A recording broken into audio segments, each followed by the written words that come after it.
To get free video lectures for ECE GATE 2018, subscribe Engineer Tree and press bell icon for more information and update. Hello everyone and welcome to engineer tree. मैं हूं सत्य विजय तिवारी। इस video में हम start करने वाले हैं transmission line से, जो कि आपके इलेक्ट्रोमैग्नेटिक थ्योरी का थर्ड चैप्टर है। इसके प्रीवियस हमने दो चैप्टर डिस्कस किए थे। फर्स्ट चैप्टर था आपका स्टैटिक इलेक्ट्रोमैग्नेटिक फील्ड और सेकंड था टाइम वेरिंग इलेक्ट्रोमैग्नेटिक वेव। तो उन सारे चैप्टर से रिलेटेड जितने भी टॉपिक्स थे हमने वो कवर किए थे। आई थिंक आप लोगों ने वो देख लिए होंगे। अगर नहीं देखे हैं तो हमारे चैनल की प्लेलिस्ट में जाके आप वो सारे वीडियोस देख सकते हैं। गेट पॉइंट ऑफ व्यू से वो काफ़ी इंपॉर्टेंट है। इसके साथ ही साथ हमने अपने ब्लॉग पर माइक्रो प्रोसेसर के पीडीएफ नोट्स अपलोड किए हैं, तो आप हमारे ब्लॉग पर जाके वो नोट्स डाउनलोड कर सकते हैं। हमारे ब्लॉग की लिंक आपको नीचे डिस्क्रिप्शन में दिख रही होगी। तो इसमें हम देखते हैं ट्रांसमिशन लाइंस आपकी क्या होती हैं। बेसिकली ट्रांसमिशन लाइंस आपकी एनर्जी ट्रांसफर करने के लिए यूज होती हैं। वन पॉइंट से दूसरे पॉइंट पर एनर्जी को आप ट्रांसमिट करते हैं ट्रांसमिशन लाइन की हेल्प से।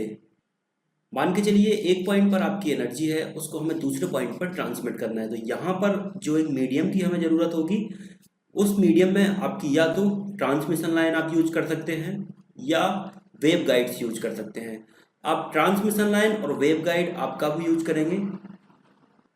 ट्रांसमिशन लाइंस आपकी यूज होती हैं जनरली मेगा हर्ट्ज की रेंज में, और वेव गाइड आप यूज करते हैं गीगा हर्ट्ज की रेंज में, जो कि आपकी माइक्रोवेव्स के लिए यूज होती हैं। तो जनरली अगर हम यहाँ पर देखें तो ट्रांसमिशन लाइन में जो आपकी फ्रिक्वेंसी बैंड आती हैं वो आती हैं UHF और VHF। ये दोनों जो फ्रिक्वेंसी के बैंड होते हैं ये मेगा हर्ट्ज की रेंज में होते हैं, और ये ट्रांसमिट होते हैं आपके ट्रांसमिशन लाइन की हेल्प से। और इसके बाद जब आपकी फ्रिक्वेंसी और इंक्रीज होती है, जो कि गीगा हर्ट्ज की रेंज में है, माइक्रोवेव की रेंज में है, वो ट्रांसमिट करने के लिए हम यूज करते हैं वहाँ पर वेव गाइड। तो सिंपली आपको यहाँ पर एक चीज़ याद रखनी है, एनर्जी को वन पॉइंट से दूसरे पॉइंट में ट्रांसमिट करने के लिए यहाँ पर हमें एक मीडियम की ज़रूरत पड़ेगी। तो वो मीडियम आपका या तो ट्रांसमिशन लाइन हो सकती हैं या वेव गाइड्स हो सकती हैं, डिपेंड करता है आपकी फ्रिक्वेंसी रेंज पर। तो यहाँ पर हम वेव गाइड जो है हमारा फोर्थ टॉपिक है, तो यहाँ पर हम फोकस करेंगे ट्रांसमिशन लाइंस के ऊपर। तो यहाँ पर हम डिस्कस करते हैं ट्रांसमिशन लाइन का। तो ट्रांसमिशन लाइन हमने यहाँ पर डिस्कस किया। It is basically the energy transmission from one point two another point in term of voltage and current wave. Voltage और करंट वेव के फॉर्म में एक पॉइंट से दूसरे पॉइंट पर जो एनर्जी ट्रांसमिट करते हैं, और इस मीडियम को हम बोलते हैं ट्रांसमिशन लाइंस। यहाँ पर हम देखते हैं ट्रांसमिशन लाइन आपकी कहाँ पर यूज होती हैं। इसके लिए मैं आपको दो तरीके से यहाँ पर बताने वाला हूँ। फर्स्ट एक रिसीविंग एंटीना को लेके और दूसरा ट्रांसमिशन एंटीना को लेके। तो पहले हम बात करते हैं रिसीविंग एंटीना की। एंटीना आप सभी लोग जानते होंगे। एंटीना को हम दो टाइप से यूज कर सकते हैं, एक तो रिसीविंग एंटीना की तरह और दूसरा ट्रांसमिशन एंटीना की तरह। रिसीविंग एंटीना आपका क्या करता है, स्पेस में जो आपकी इलेक्ट्रोमैग्नेटिक वेव्स होती हैं, एंटीना ने उनको रिसीव किया, उनको वोल्टेज और करंट की वेव में कन्वर्ट करके उसको रिसीविंग एंड तक पहुंचाया। जैसे ये आप देख सकते हैं, यहाँ पर आपका रिसीविंग एंटीना है, यहाँ पर इलेक्ट्रोमैग्नेटिक वेव्स हैं स्पेस में, ये रिसीविंग एंटीना ने वेव्स यहाँ पर रिसीव की और इसको यहाँ से रिसीविंग एंड मान के चलिए आपकी टीवी है, तो टीवी तक उसने ये वेव्स को वोल्टेज और करंट के फॉर्म में कन्वर्ट करके पहुंचाया। अब यहाँ से यहाँ तक जो आपकी एनर्जी ट्रांसफर हो रही है उसके लिए वोल्टेज और करंट वेव का हमने यूज किया, उसको हम बोलते हैं ट्रांसमिशन लाइन। तो ये हुई रिसीविंग एंटीना की बात। अब ट्रांसमिशन एंटीना में क्या होगा आपका, मान के चलिए ये आपका सोर्स स्टेशन है, रेडियो स्टेशन है या कोई और स्टेशन है, जो अपनी एनर्जी वोल्टेज और करंट के फॉर्म में एंटीना तक पहुंचा रहा है। एंटीना क्या कर रहा है, इस वोल्टेज और करंट वेव को इलेक्ट्रोमैग्नेटिक वेव में कन्वर्ट करके स्पेस में ट्रांसमिट कर रहा है। तो ये हो जाएगा आपका ट्रांसमिटिंग एंटीना, और यहाँ से यहाँ तक जो कनेक्शन के लिए हमें मीडियम चाहिए वो हो जाएगा आपका ट्रांसमिशन लाइन। तो आई थिंक बेसिकली आप समझ गए होंगे कि ट्रांसमिशन लाइन हम कहाँ पर यूज करते हैं।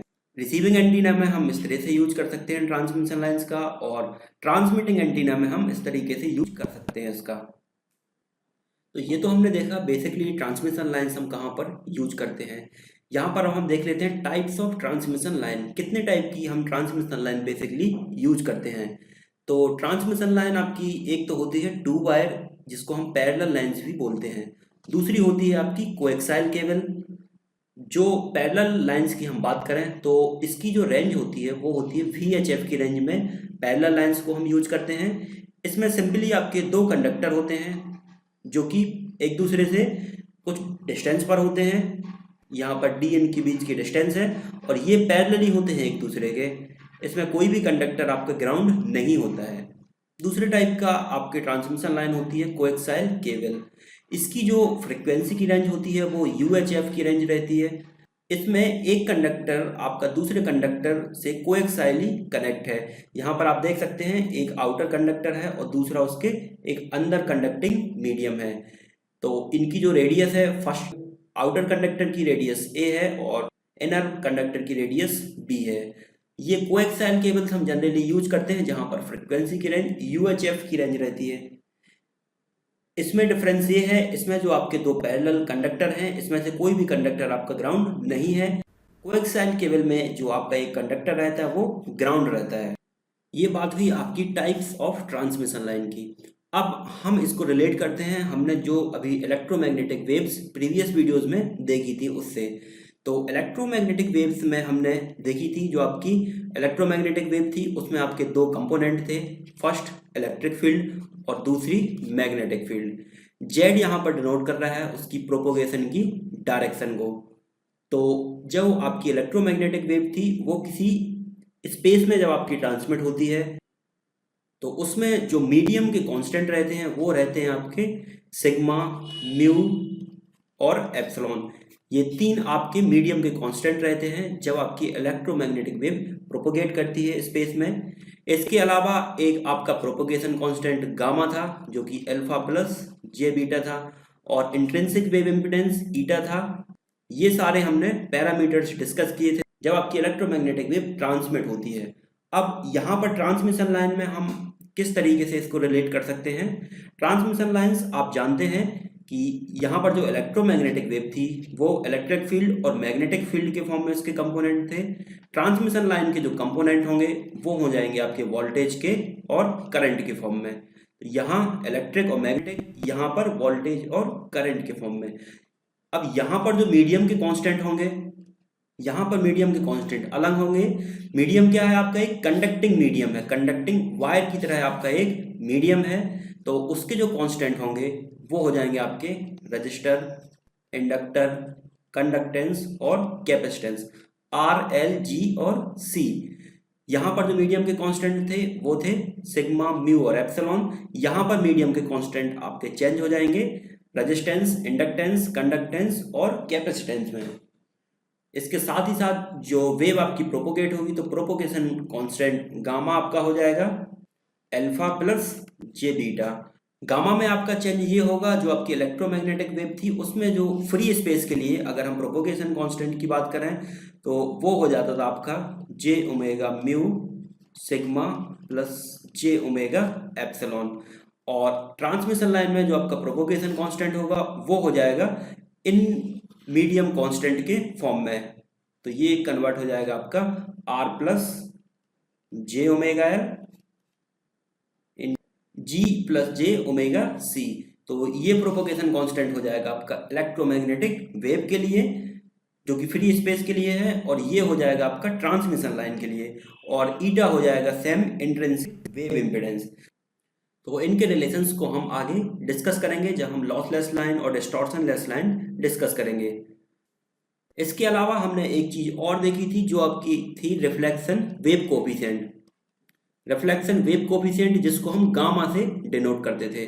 तो ये मान के चलिए आपका फर्स्ट मीडियम है उसका इंट्रिंसिक इम्पीडेंस, ये सेकंड मीडियम उसका इंट्रिंसिक इम्पीडेंस। तो यहाँ पर जो आपका रिफ्लेक्शन वेव कोफिशिएंट था जो कि हमने फॉर्मूला देखा था वो क्या था, ईटा 2 minus eta 1 divided by eta 2 plus eta 1। ईटा 2 जो आपकी सेकंड मीडियम की इंट्रिंसिक वेव इम्पीडेंस है और ईटा 1 आपका फर्स्ट मीडियम का इंट्रिंसिक वेव इम्पीडेंस है। इसी तरीके से जब हम ट्रांसमिशन लाइन यहाँ पर यूज करेंगे तो यहाँ मान सकते हैं हम Z0 जो एक लाइन है उसका इनपुट इम्पीडेंस है और ZL जो कि लोड इम्पीडेंस है। तो इसके लिए अगर हम रिफ्लेक्शन वेव कोफिशिएंट की बात करें गामा की, तो सेम इसमें हम दो मीडियम की तरह कंसीडर कर रहे थे, इसमें हम कंसीडर करेंगे एज अ लोड और एज अ इनपुट इम्पिडेंस। तो ये हो जाएगा आपका ZL minus Z not divided by ZL plus Z not. तो ये हो जाएगा reflection wave coefficient transmission lines के लिए। तो ठीक है फ्रेंड्स, इस वीडियो में इतना ही। ये जस्ट एक इंट्रोडक्शन था, ट्रांसमिशन लाइंस होती क्या है, क्या उनके यूज होते हैं, कितने टाइप्स की होती हैं। इसके आगे हम डिस्कस करेंगे उनके प्राइमरी कॉन्स्टेंट्स क्या होते हैं ट्रांसमिशन लाइंस के, किस तरीके से उसका स्ट्रक्चर होता है, और लॉसलेस लाइन, डिस्टॉर्शनलेस लाइंस, ये सारे कॉन्सेप्ट हम आगे डिस्कस करने वाले हैं। तो ठीक है फ्रेंड्स, अगर ये वीडियो आपको पसंद आया हो तो इसको आप लाइक जरूर करें, सब्सक्राइब करें और अपने फ्रेंड्स के साथ शेयर करें। Thank you friends.